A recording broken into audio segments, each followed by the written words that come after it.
রক্তে কেনা বাংলা আমার লাখো শহীদের দান, তবু কেন বন্ধু আমার বিদেশের প্রতি টান। সকালবেলা পান্তা খেয়ে বৈশাখের ওই দিনে, বিকেলবেলায় উৎস মেতে ইংলিশ হিন্দি গানে। রফিক সালাম বরকত আরো হাজারো বীর সন্তান, করল ভাষার মান রক্ষা বিলিয়ে আপন প্রাণ।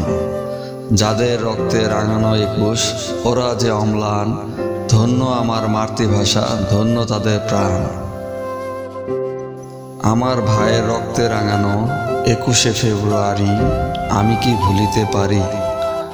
21 আমাদের অহংকার, আমাদের সকলের উচিত আমাদের ভাষা শহীদদের আত্মত্যাগের কথা মনে করে তাদেরকে গভীরভাবে স্মরণ করা। ভাষা শহীদদের প্রতি শ্রদ্ধা জানিয়ে সবাইকে জানাই 21শে ফেব্রুয়ারির শুভেচ্ছা।